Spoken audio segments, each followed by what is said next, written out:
One of the strange things about the British Brexit turmoil is that it is scrambling the country's unwritten constitution. A single clumsily designed referendum has set off a scary chain reaction. The cohesion of the United Kingdom might be at stake. The latest sign of this unscripted revolution came from Scotland on Wednesday. There, the highest court ruled that Boris Johnson, the Prime Minister, acted illegally in suspending Parliament for 5 weeks. Judicial review of executive branch actions, common in the United States but unfamiliar in Britain, has become part of British politics. The case will now be appealed to the country's Supreme Court. Britain's executive has also faced unprecedented challenges from the legislature. Normally, this doesn't happen, because in a parliamentary system, the executive tends to enjoy a legislative majority. Indeed, it is by commanding the loyalty of lawmakers that a leader gets to form a government. But Brexit has divided Britain's main parties internally and given rise to new parties. Parliament is fractured and rebellious. Another American-style check and balance has become part of the system. Checks and balances, plus ruptured party loyalties, have given rise to still another American phenomenon, the powerful unelected appointee. If prime ministers can't trust fellow politicians, they will rely on special advisers who owe their jobs unambiguously to them. Theresa May, Johnson's predecessor, was criticized for concentrating power too heavily in unelected confidants. Today, politics appears to revolve around the dark genius of advisor Dominic Cummings, Johnson's Rasputin. On good days, some of these constitutional developments seem welcome.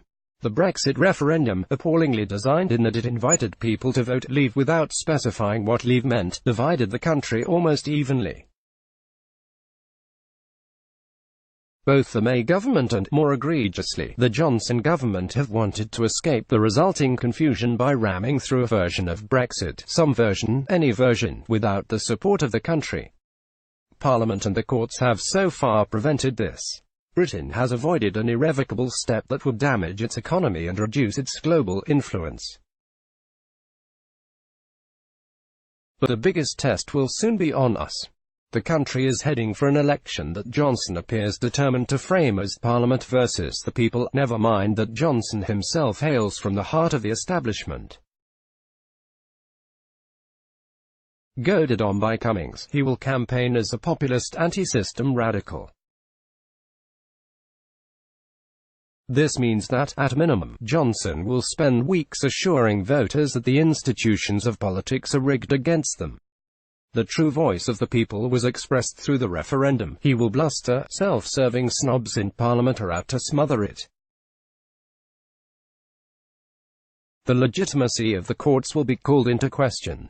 Just before its recent suspension, Parliament passed a law requiring Johnson to seek an extension to the Brexit deadline. The Prime Minister's first reaction was that the law could be flouted. As soon as the Scottish court ruled against Parliament's suspension on Wednesday, an unnamed source from the Johnson team insinuated that a ruling in Scotland might be illegitimate. Until now, Britain has been blessed by a faith in public institutions that allowed it to mix a vibrant private sector with a more or less effective state. The courts, Parliament and the impressively non-partisan civil service have enjoyed popular deference. Not coincidentally, Britain has a sharp tech sector, good public transport and universal health care. The coming Johnson campaign will do its best to degrade this precious social capital.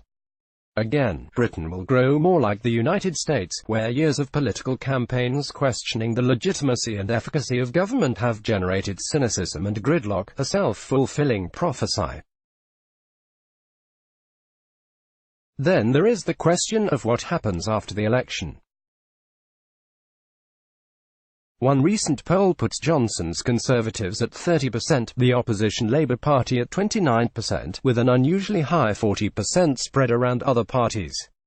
Another gives Johnson a lead over Labour of 32% to 23%.